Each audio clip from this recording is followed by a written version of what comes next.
Good afternoon and welcome to the Cato Institute. I'm Mark Calabria, our Director of Financial Regulation Studies here at the Cato Institute, and I'm also very honored to serve as the moderator at today's event. One cannot long study the history of monetary policy in the United States without at some point coming across the writings of Louis Lehrman, whether it's his occasional op-eds in the Wall Street Journal or his numerous books. Lou has a uniquely both accessible and insightful style when discussing monetary policy. It was for this reason, among others, that Lou was chosen in 1982 to serve on the U.S. Gold Commission, where he co-authored with Ron Paul the Minority Report, The Case for Gold, which I will note you can download a free copy of from cato.org. Debates over monetary policy in America, to the extent that they even take place, are generally dominated by Keynesians and monetarists. Lou's work has been instrumental in adding a more Austrian voice to these debates. The central flaw in these debates, in my opinion, is that both Keynesians and monetarists generally take the desirability of a government central bank for granted. The argument is really just over how you run it. Lou's work has repeatedly reminded us of the importance of choice and competition in the realm of money. After all, choice and competition are the hallmarks of a free society, as are trust and honesty, elements that, in my opinion, are far more important to the nature of money than is something simple like price stability. We are also very fortunate today to have a former Cato Institute alum, Addison Wiggin, here to both introduce Lou and to offer commentary on his book. And I guess I should make sure we all know that there are copies here. Lou will be around afterwards to sign copies for the very low price of $5, which is a very big discount off of the list price. Addison, again, who will introduce Lou momentarily, is currently executive publisher of Agora Financial, based in Baltimore, and he's also president of Laissez-Faire Books, which I know I feel like you should probably give me a little bit of money back, given how much I've spent on Laissez-Faire Books over the years. Before I turn it over to Addison, I also want to offer my apologies for having to slip out a little bit near the end of the panel, as I will be rushing over to Capitol Hill to testify before the House Financial Services Committee on why we need to end Fannie and Freddie, which might be the second biggest plagues after the Federal Reserve. With that, let me turn it over to Addison. Great.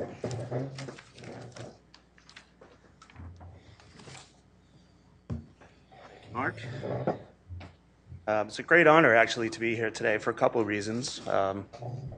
One of them is 10 years ago, or a little bit more than 10 years ago, I worked here at Cato myself, and I helped to sponsor forums just like this. So it's great to be back, and it's also it's a comforting thought that Cato has continued the work.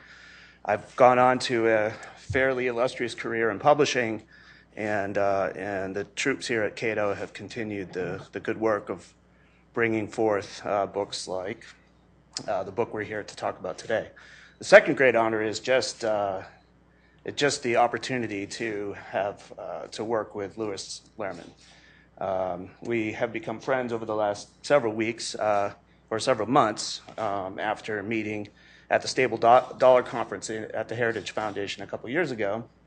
I've had the opportunity to visit Louis at his home. He was gracious enough to allow a film crew to come into his library and do a lengthy interview. We're very interested in the book that's coming out now, and I'll explain why in a moment. But it will help if I explain a little bit about what Agora Financial is. Agora Financial is a retail publisher. We publish investment advice for individual investors, people who are trying to manage their own money. And to illustrate what that's like, for our own purposes, for training, for helping writers learn how to communicate with our audience, we went into our reader database and we found a typical reader of our publications, and we gave him a name. His name's Bob, and he's an actual character or reader who came into our files. He's a 58-year-old dentist. He has a valuable skill for most of us. I want to keep my teeth as long as I can, so I visit my dentist. He went to medical school, obviously, very expensive to become a dentist. And then as he entered into his practice, he had to become an entrepreneur. He had to figure out how to run a small practice. He spent most of his adult life thinking about dentistry and running a business. He hasn't spent a lot of time examining how the monetary system works or how the financial markets work, or what goes on when he's getting the nightly news about the Dow and GDP numbers and things like that. The first thing Bob did when he realized that he had enough money in his retirement savings account to worry about it is he gave it to Wall Street. And I made this comment on Friday night at a venue in New York City, and it didn't go over very well, but I think I'm safe here. The first thing that happened after he gave his money to Wall Street was he started losing it through bad decisions and through high fees that he didn't understand. A lot of trading going on. But Bob's smart enough and sophisticated enough to know that he can figure it out. He can do the work on his own, figure out how the markets work, invest successfully on his own, but he needs some help. So he goes online, he finds Agora Financial, and that's our core market. One of the first lessons that we try to teach individuals who are sophisticated enough to understand it, when managing their own money, they have to understand that the dollar itself is what is under a planned obsolescence, like what we used to complain about American car manufacturers. There is a strategy in place to have the dollar erode in value by 2% a year. And if you listen to speeches given by the chairman of the Federal Reserve, currently Mr. Ben Bernanke, they'll tell you that's what their goal is. And if they can't get there, if there's a little bit of deflation in the market, they want to spend more or print more money to achieve that target. Bob's reaction at first is incredulous. He can't believe that strategy is in place, and they turn on us. They don't believe that the bank could actually have that strategy in place. The second thing that Bob does is he starts to panic and he starts speculating in the stock market. We have products that help him do that too, but we try to educate Bob and his friends that there is a madness about the monetary world that is working against him. And the dollar or the $100 that he saves today in 20 years' time will be worth 40 cents. And what does that mean? It means that what costs $100 today of the money that he saved will cost $400, $500 in that much time.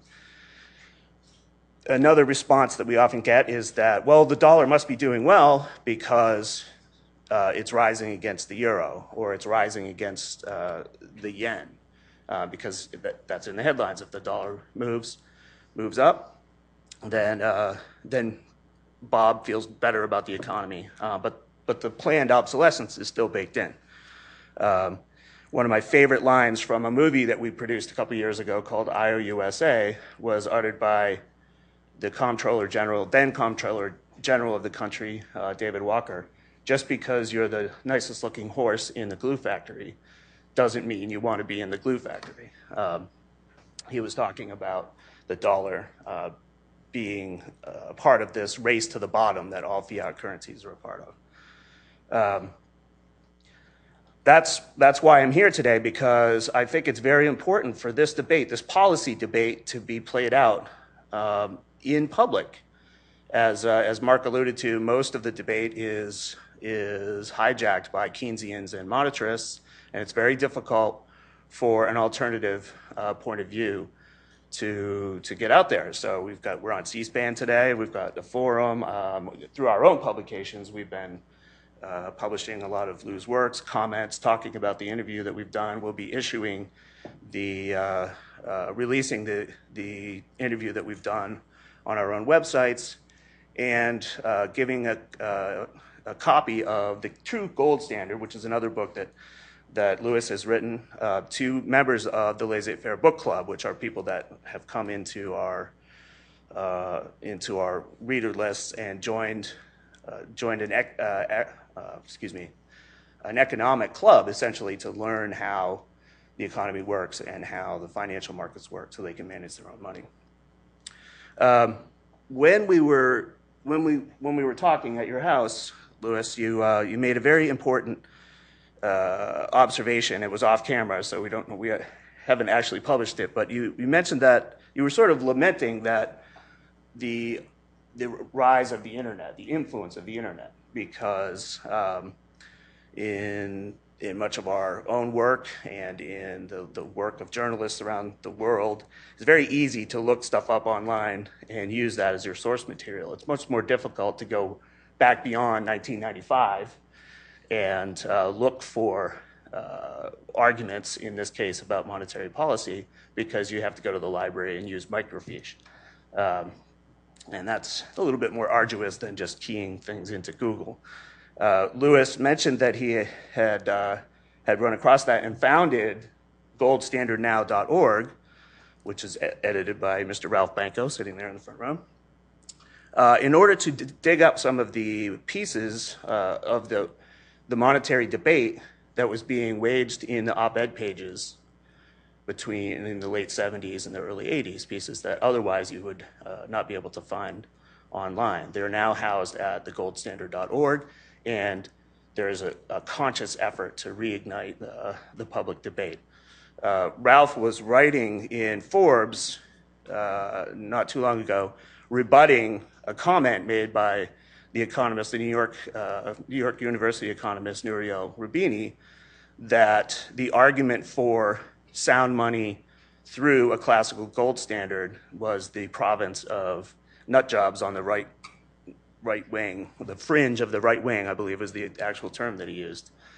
And Ralph did a very eloquent job of defending the public debate, the very centrist and important job of arguing for a classical gold standard, not from a fringe, lunatic fringe, or from the side, one element or another of the political spectrum, but to actually advocate a monetary system where Bob can save $1 today and know that it's worth that dollar in purchasing power 40 years from now. And I'm not exactly the most eloquent speaker on the subject, but I think we do have in Louis Lehrman probably the most eloquent speaker advocating for the classical gold standard. So with that, I'll allow him to discuss the contents of his book, and then we'll open it up for questions and discussion after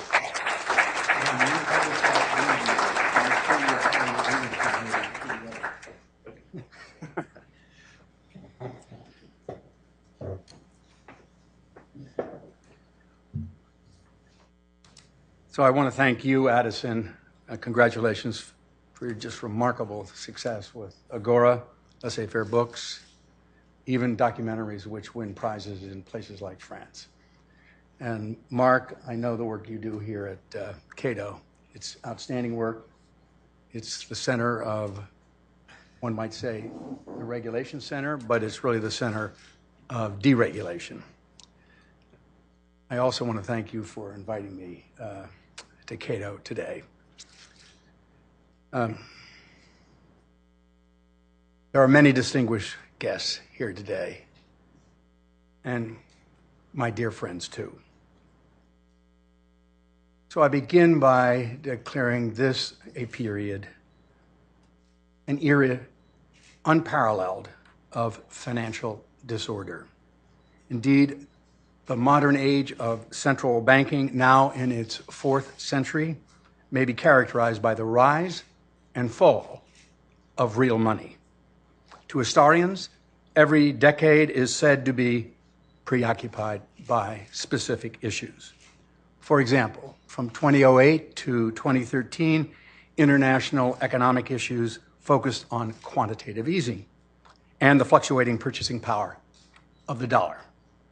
But the focus turns now from the fall to the rise of the dollar exchange rate and the consequence of its instability. On domestic issues, government economists, the academics, and the talking heads of bubble vision are today focused on what they are pleased to call modest price inflation. Let it be said, however, that financial market participants know that instead of Federal Reserve quantitative easing not being expressed in the CPI, it is expressed in the successive price rises of speculative hedges such as commodities, foreign exchange, equities, bonds, farmland, real estate, and art, among other vehicles. These are the vehicles used by the so-called carry trades of the speculative and financial class, empowered as they are by near zero interest rates. The financial class gets the cheap Fed credit first, enabled thereby to front-run the Fed's massive securities purchases. And then with the proceeds of new sales, they profitably arbitrage the prices of related assets and securities.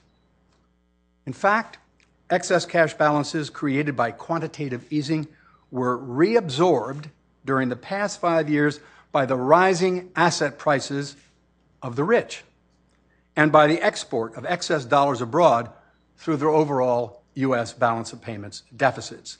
These deficit payments themselves being partially financed by rising prices until a short while ago, the emerging market prices began to rise, commodity prices again, foreign exchange rates, and economic growth in the emerging markets themselves. At the moment, some of these trends are in reverse, making for reciprocal dangers. A word about the CPI. Savvy statisticians have impeached the U.S. government methodology to compute the Consumer Price Index. For example, using the methodology of CPI computation in 1980, CPI inflation would have been close to 10%. Using the government methodology of 1990, CPI inflation would have been closer to 6%. Whatever and wherever the inflation, workers earning fixed salaries and wages and those living on pensions and fixed incomes know that their paychecks and their minuscule income from savings do not keep up with their expenses, which must be paid for at rising true market prices. And working people have also discovered that the creditworthy, liquid financial class with access to cheap money at the Fed and at the banks has enriched itself not only by bailout subsidies, but by cheap financing derived from its symbiotic dependence on the Federal Reserve System. This, a fundamental cause of the rising inequality of wealth in America. But it is also true that fears of deflation persist in the world of commodities, equities, emerging countries, and at the central banks. They haunt the Fed and the financial markets, not least because foreign economies try to adjust to the unpredictable and disorderly fall, and now the rise of the dollar on the foreign exchanges. Indeed, manipulated floating exchange rates engage all the demonic forces of latent mercantilism and foreign exchange controls, the combination of which has the power to destroy the international trading system, as in fact it did during the interwar period from 1920 to 1940. So let me touch briefly on only a few of these subjects, others during our discussion. In the full light of history, the past century has been preeminently the era of financial disorder, an era inaugurated by World War I, a catastrophic and suicidal act of the West, entailing the self-immolation of the European great powers. It destroyed not only much of European civilization and the flower of its manhood, but it also destroyed the monetary system associated with its unprecedented growth and prosperity, namely the classical gold standard.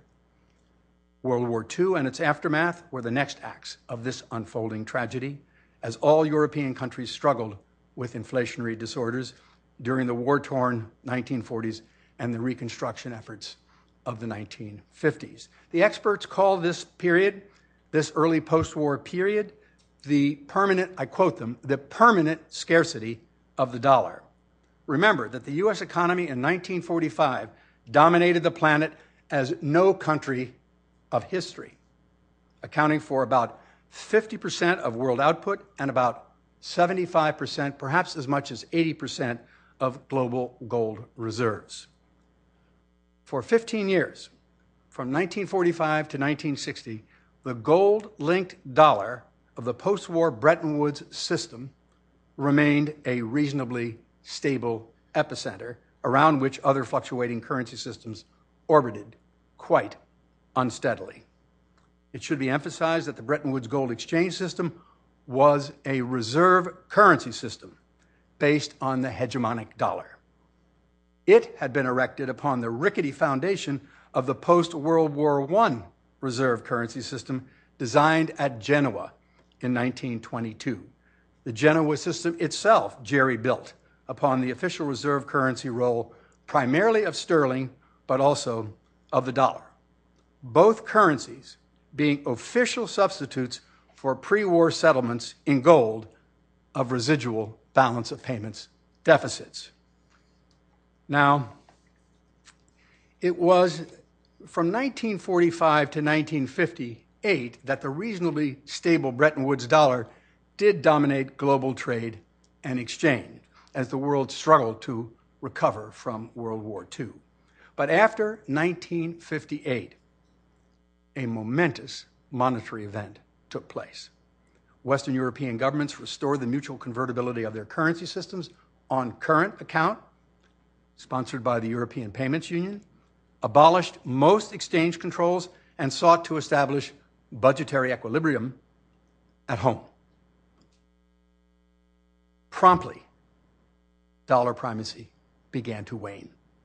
From that very year, 1958, when the once prostrate nations of Europe hardened the convertibility of their national monies, the European nations accelerated their post-war rise in world markets.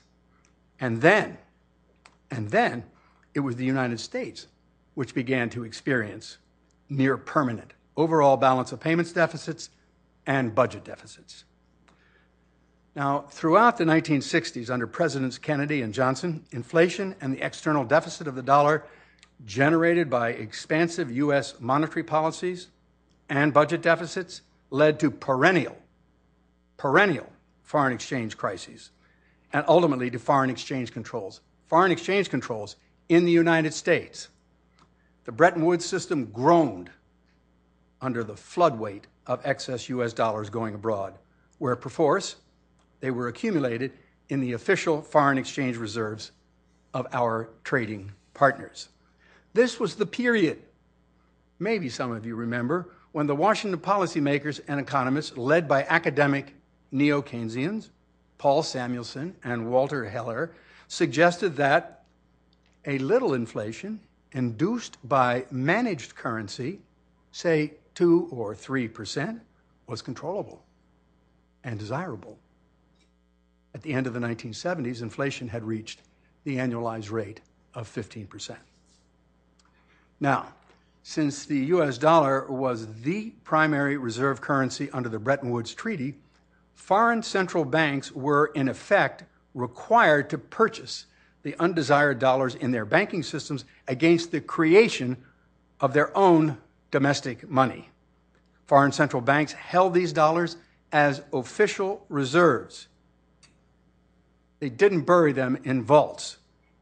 They promptly reinvested these dollars in the New York money market, thus enabling Americans to buy again with the original cash balances used before to buy the goods abroad. In a word, this duplication of purchasing power under the reserve currency system of Bretton Woods, unassociated with the production of new output, caused aggregate demand to exceed aggregate supply. Inflation must be the ultimate result. This, in a word, is what my colleague John Mueller and I call the reserve currency curse. It was also during this period, 1967, that an international paper money, special drawing rights, SDRs, was invented by the International Monetary Fund in order, it was argued, to avoid a potential liquidity shortage. Indeed, it was even said that the SDR, an artificially fabricated reserve asset to be allocated among its members by the International Monetary Fund, was the necessary liquidity to finance growing world trade. But as one foreign economist remarked, given the inflation and the world money glut caused by U.S. deficits, the creation of SDRs amounted to irrigation plans during a flood. So from 1965, the Federal Reserve had been required by a reform statute to hold gold reserves equal to 25% of Federal Reserve notes and deposits, the so-called monetary base. Now, when President Lyndon Johnson decided simultaneously to expand the Vietnam War and to build the Great Society welfare system, he moved to void the statutes, which by virtue of the stipulated gold cover limited the amount of money and credit which the Federal Reserve System could create. The full inflationary potential inherent in the Federal Reserve Act of 1913 and in the monopoly central bank it had created was about to be realized. And predictably, as the legally required gold cover was gradually brushed aside, budget deficits, credit expansion, inflation, and the balance of payments crises intensified. Now, what a few far-seeing statesmen had actually predicted as early as 1960 seemed almost inevitable in 1968, namely the collapse of the Bretton Woods system. From 1960 to 61, the London Gold Pool, originated by the developed countries, led by the United States, had underwritten the Bretton Woods convertibility agreements. But the gold pool had grown increasingly shaky because of excessive central bank quantitative easing. By selling gold at the stipulated gold dollar parity of $35 per ounce in order to redeem excess dollars accumulating abroad, the Anglo-American powers had been able to finance their extravagant welfare systems at home and their extravagant foreign policies abroad. But after March 1968, the United States refused to supply gold for dollars to the London Gold Pool. Arbitrarily refused. The presumed linchpin of the Bretton Woods system, the fragile external link between gold and the dollar, had been ruptured, if not definitively broken. These dramatic changes in the international monetary system before and after 1971 were, in fact, welcomed by most of the academic and policymaking communities and the politicians. The Bretton Woods Agreement was, as they said, an unnecessary discipline. Professional economists, neo-Keynesians, and monetarists alike gladly dismissed Bretton Woods fixed exchange rate regimes, not because, like the interwar monetary regime, it was a flawed, profoundly flawed reserve currency system, as it surely was, but because it was the last vestige of monetary restraint, still remaining from the pre-World War I classical gold standard. The academic economists now proclaimed the coming of a new era of central bank managed money and, of course, floating exchange rates, to be managed just as well by economists at the Fed and other central banks and the economists at international monetary institutions. So it was that from 1945 to 1965, the neo-Keynesians had ruled economic policymaking in Washington and in other developed countries and in other impoverished, underdeveloped countries like India. Then came the counter-revolution of the monetarists, who captured much of the field of economic policy and some university departments in the late 1960s and 1970s. From them, one learned that money matters as much or more than fiscal policy. And in particular, one learned from the monetarists that governments could manage inconvertible paper currencies according to certain prescribed monetary manipulations, even by a computer, as the leading monetarist Milton Friedman suggested. Their favorite techniques for manipulating the money supply was the very same open market operations of the neo-Keynesians. That is, the daily intervention in the bond and money markets to buy and sell billions of dollars worth, and later trillions, of government debt securities in order to manipulate the supply of credit and money and to influence the level of interest rates. Simply stated, monetarists promoted growth of inconvertible paper and credit money by means of a steady increase in the money supply, or if you will, the monetary base. Say, 3% money growth per annum. Engineered, of course, by the all-seeing Fed. It was supposed by the academics that the Fed had the tools, the all-seeing computer, and the unique personal foresight to attain these goals.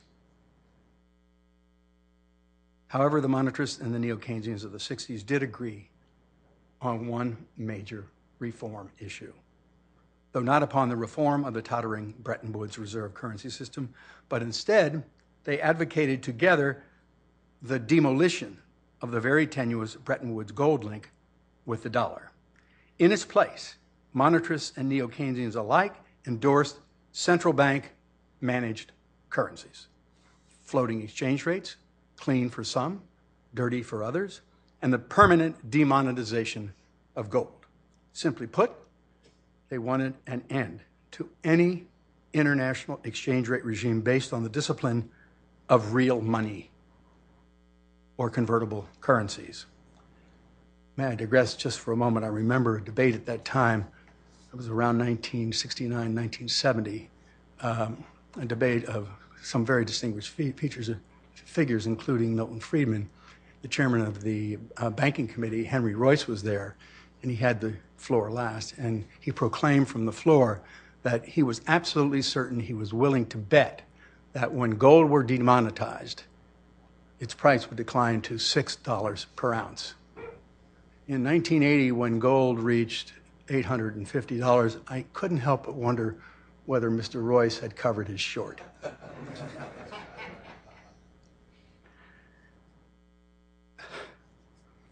It's a memory of yesterday. Now it was that central bankers, armed with the power to manipulate nominal, inconvertible currencies, could presume to become de facto central planners. To attain this goal, the historic institution of a real monetary standard, the gyroscope of the civilized world economy for centuries, must be destroyed. A nominal, inconvertible monetary token, devoid of real substance, had become the fashionable zero-cost monetary standard of the Fed, the academic economists, and policymakers everywhere. And so it is today. In the meantime, under President Nixon, European governments had become increasingly impatient to exchange their excess dollars for what remained of U.S. gold reserves. Nixon responded by defaulting at the gold window on August 15th, 1971, my 33rd birthday. The president abolished by executive order the last vestige of dollar convertibility to gold. The tattered remnant of the gold standard had been destroyed by the undisputed leader of the free world. The rise and fall of real money, it seemed, was now a finished chapter of history. Gold would thenceforth be primarily a fluctuating commodity, though even today, monetary authorities do hold about 1 billion ounces of gold. And also, contrary to conventional opinion at that time, the dollar would continue as the world reserve currency to this very day, the world dollar standard. But now, the dollar is a nominal paper and deposit money, a legal token linked primarily to the judgment and manipulations of its issuers and regulators at the Federal Reserve System. Quantitative control of money has supplanted the market. May I sum up too briefly a few indisputable long-term economic consequences which followed. But let us, like a businessman, take a quick look at the economic world bottoms up, not top down, like the macroeconomists. Since the end of convertibility in 1971, average real wages per hour of work in the United States have been stagnant. Average annual American economic growth since 2000 has been about half the average annual real growth of the previous 2 American centuries. The real purchasing power of a 1971 dollar saved in the bank, adjusted by the CPI, has declined to a value of about 15 cents. That is to say, the price level has risen from 1971 to 2013 by about sixfold, a rise unparalleled in the history of the American Republic. In a word, the American middle class, relatively speaking, has been gradually dispossessed. The consequences of the collapse of real money worldwide are still unfolding. But let it be truly said that only 1 century of post-World War I financial disorder has been written. And now, the question is, what is to be done? So let us move forward to our discussion and let us inquire together into what is to be done. Thank you very much.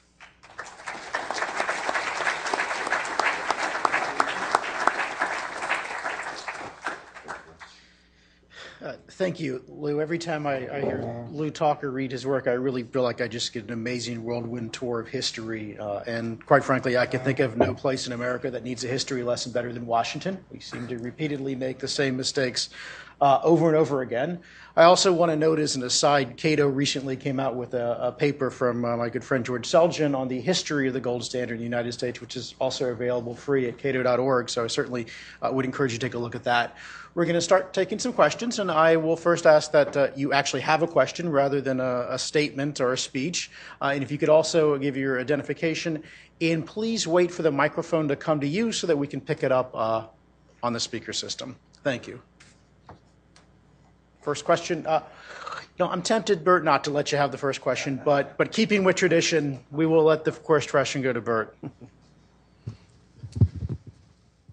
Thank you, Mark. Bert Ely, a banking and monetary policy consultant here in town. Mr. Lehrman, thank you very much for being here today and for offering your book at the very reasonable price of $5.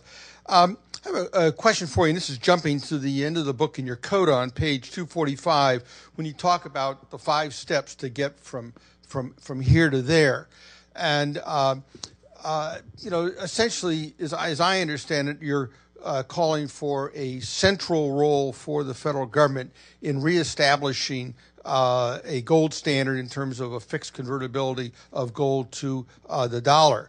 That concerns me because that implies a role for the federal government, and I suspect I'm not the only one in this room who's highly skeptical of anything the federal government gets involved in. My question is this: can you envision the creation and the sustainability of a gold standard that doesn't require the involvement of a national government? So, excellent question, Bert.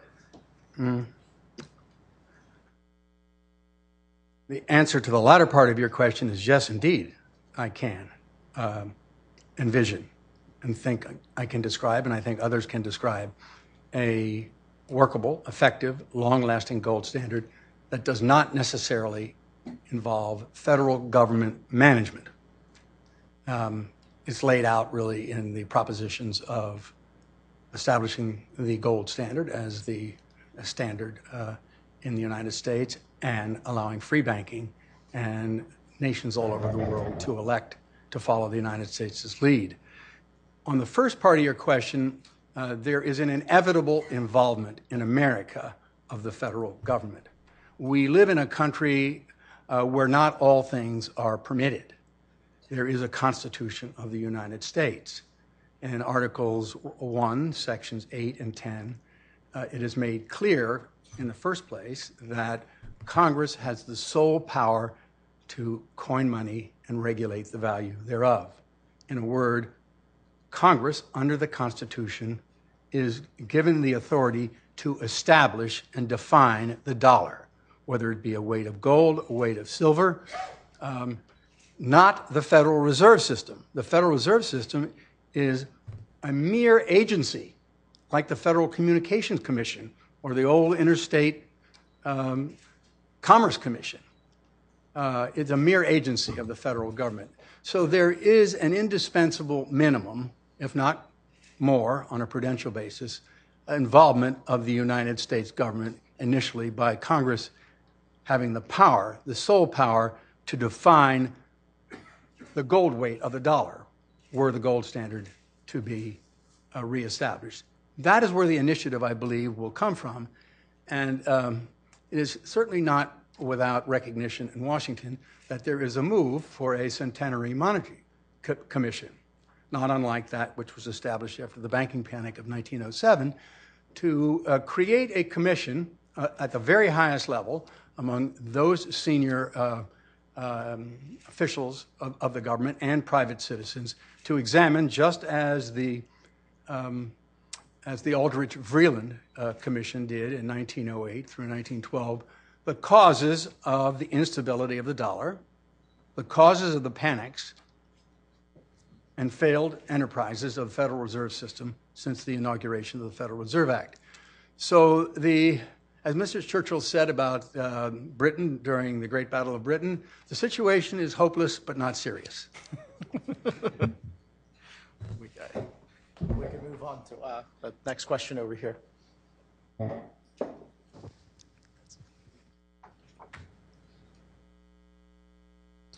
Thank you, Warren Coates.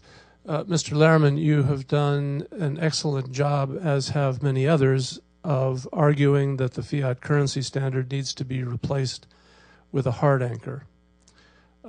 Could you elaborate what appears to be your preference for gold or any other single commodity which is bound to be less stable in value than, say, a basket?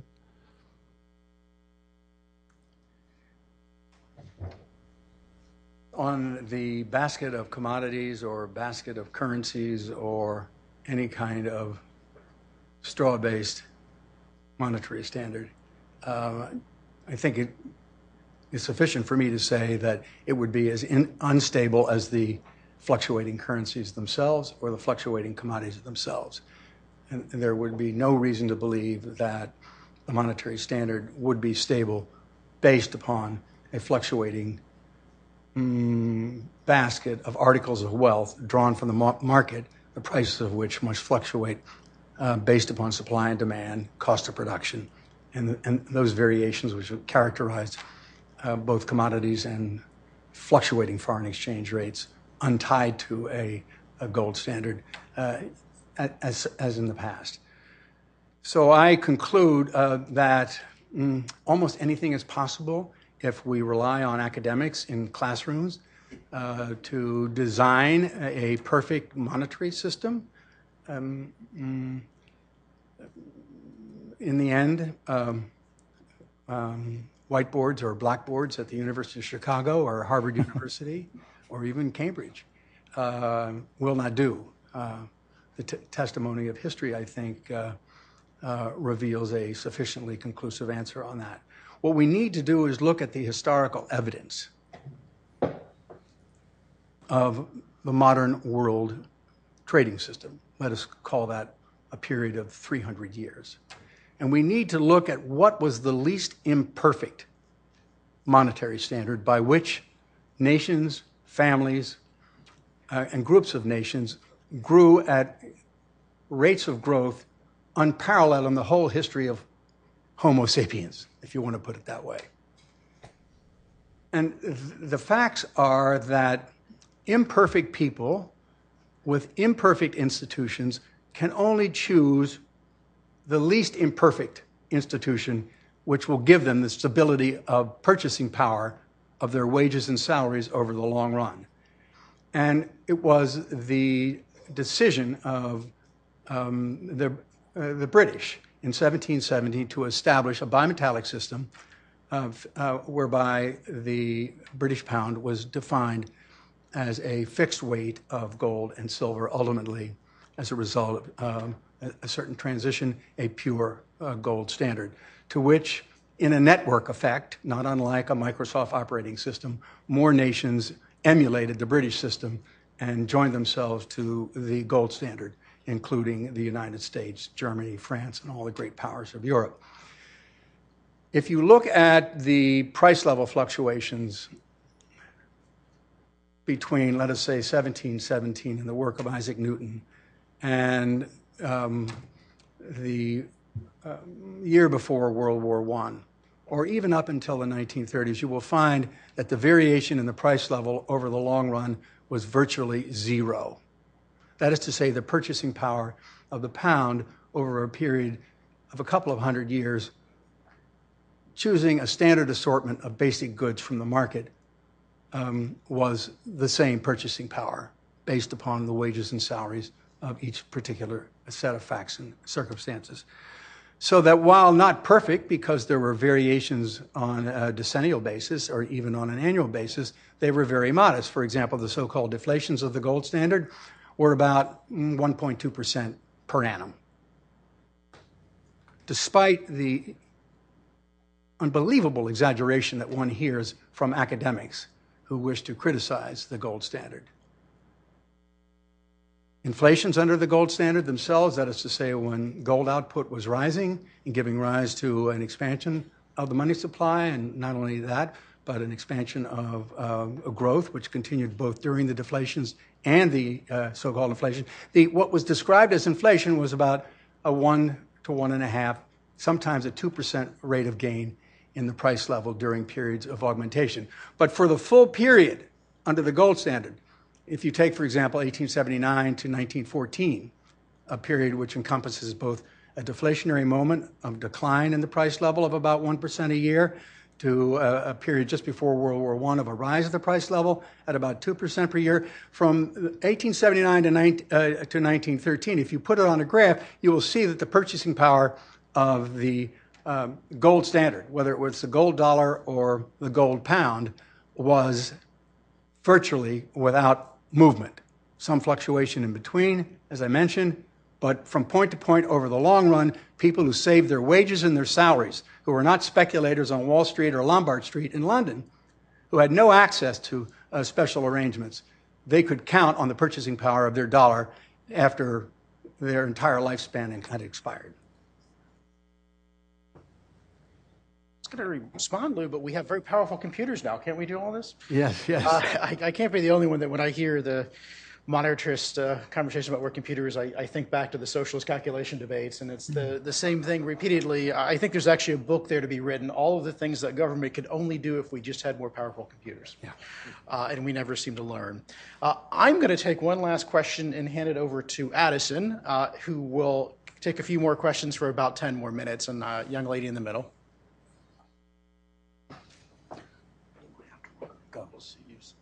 Thank you. My name is Lindsay McBride, and I work for the Charles Koch Institute. Unfortunately, I haven't had the pleasure of reading your book, and I'm fairly new to the issue of monetary economics and monetary policy, but I had a question. I was doing some research into my home state of Utah, and recently after they passed the Utah Legal Tender Act, there was an association called the Utah Precious Metals Association that formed, which in my understanding, it's a place that stores gold and then issues almost like credit cards or debit cards that allows people to buy and sell in gold. And I was wondering what your thoughts are. It seems like the gold is acting as a competitive currency in that sense to the dollar, on what your thoughts are on that, and if it could be an alternative to the gold standard or a transition to the gold standard. Well, for a young lady who has come anew to this issue, you certainly get the picture. There are people in this room who had something to do with the adoption in Utah, the legal tender arrangements, which under Article 8, Section 10 of the Constitution are permissive of the states establishing nothing but gold and silver as a legal tender, therefore permissive of doing so. And it is intended to create a competitive currency, and the institutional arrangements to make it effective in Utah and elsewhere are being worked on assiduously by lots of very smart people. There are two things I would wish to say about that, because there's so much written well about it, indeed, on the internet.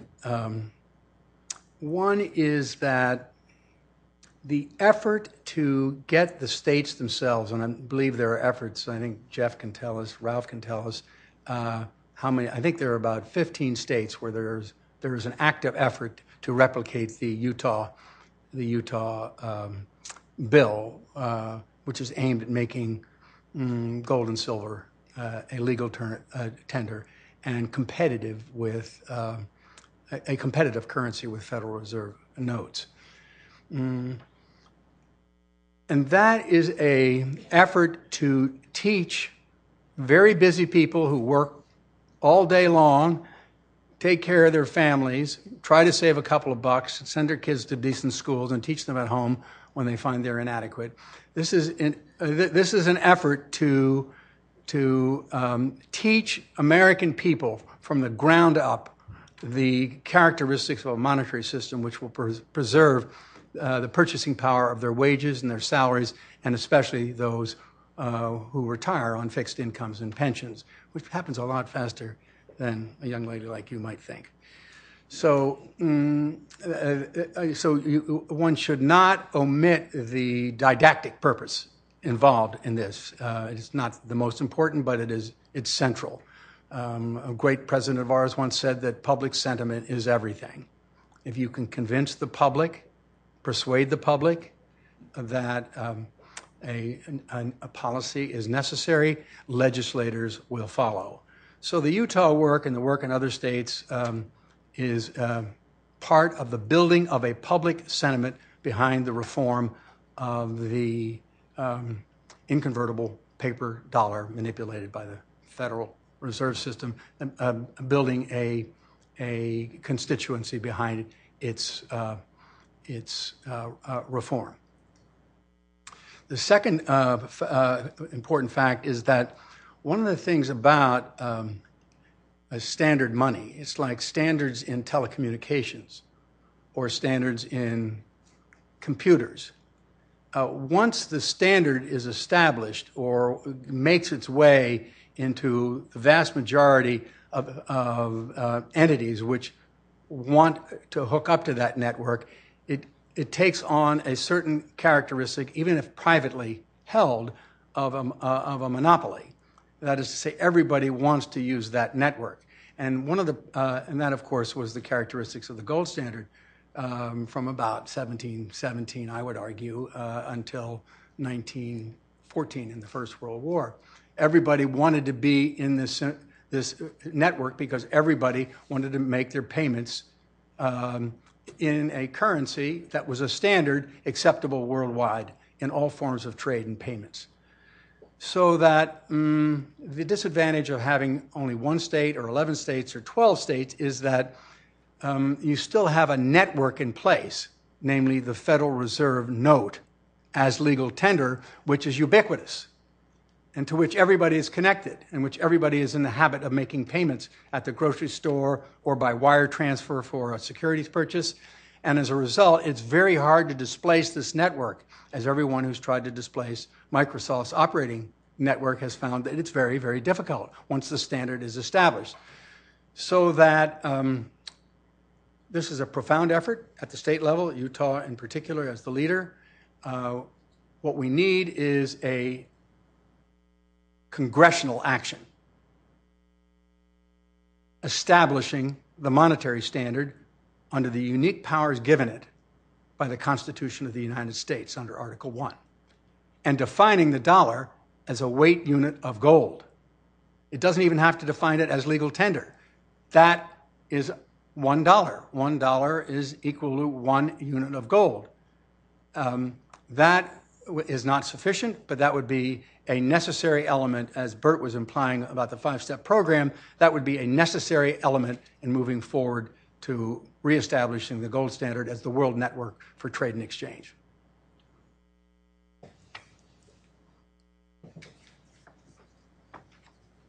One of the encouraging aspects of Lou's writing and the way he speaks is his passion for advocating for families and working people, people outside of the financial elite, people outside of the political class. There aren't that many voices are advocating for such broad prosperity, and I for one appreciate all your work. And I just want to point out in the book that you've been making this argument cogently for 40 years and have now collected much of that argument in the book, and it's now available. Anyone watching on C-SPAN, you could also get the book. I think we have time for one more question, but before we do that, I just want to thank Lou for being so passionate about this subject for many, many years. Mention the name. Yes. The book is Money, Gold, and History. And I think we have time for one more question.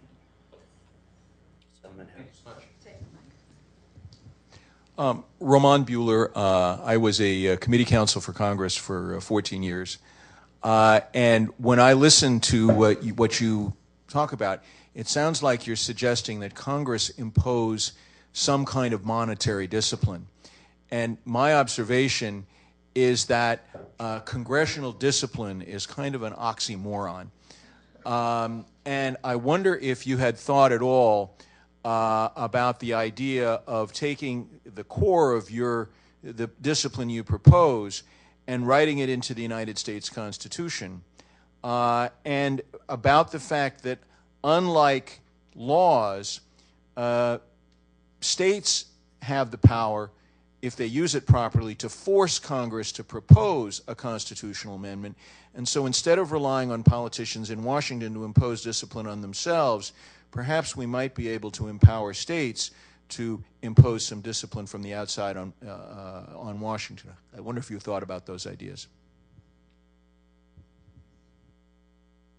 So, Roman, I have thought about them, and indeed those issues have arisen ever since the crisis of the monetary standard of the post-war Bretton Woods system arose around 1960. And ideas not unlike that have been proposed. I would say not quite so succinctly. It was extremely well said. As between a legislative act and a constitutional amendment, as a practical matter, as dysfunctional as Congress is thought to be, I would choose the legislative act as the less imperfect of the mechanisms by which to inaugurate the gold standard. Well, and if I may pick up on the very beginning, you say, probably not with forethought, but that Congress imposes the gold standard on an unruly, dysfunctional financial world. The better way to say it, if I may, is that Congress is required by the Constitution to define the American monetary standard, not to define the French monetary standard, nor to define the world monetary standard, but Congress under Article 1, Sections 8, and you'll see a derivative point in Section 10, in Article 1, Section 8, Congress is given the sole power, I do repeat it, to coin money and regulate the value thereof. There is no power given to any agency like the Federal Reserve, no power given to banks like J.P. Morgan to establish, only to have opinions about the American monetary standard. So it is Congress's duty to define the American monetary standard, not least because we have observed now 40 years in which Congress has failed to define the American monetary standard, which for almost the entire history of the American Republic until 1971 was defined as a certain weight of precious metal, primarily gold. It's Congress's duty to define the American monetary standard. And it is fair, I think, to say that Congress has been dysfunctional. However, Congress has been dysfunctional through many periods in United States history. If you just take the antebellum period after the inauguration of the Republic in 1789, there were many people who thought everybody in America should have a free and equal opportunity, and that certain classes of people or races of people were denied that particular opportunity. And during that, if you read the debates in that period, you find that there were great statesmen who despaired that the equality proposition, the Declaration of Independence, would become the American proposition governing our way of life in America. Things happen. Statesmen arise. Congress gets itself together. Congress proposes amendments to the Constitution, such as Ramon was suggesting. Constitutional amendments arise from the people directly, as well as within the halls of Congress, so that we go for long periods with a dysfunctional Congress.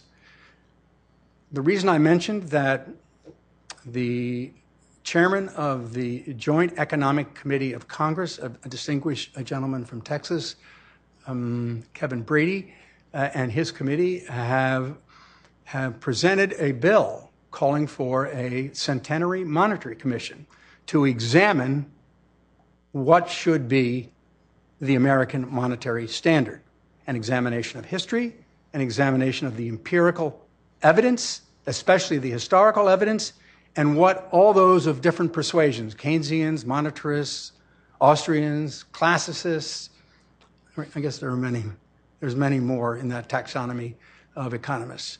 But to bring forth these opinions and an attempt to gain a consensus and thereby to go to Congress, and perhaps then it will do its duty and establish the American monetary standard and define it as it was in 1792 at the beginning of the American Republic as a certain weight of precious metal. Thank you very, very much, and thank you, Addison.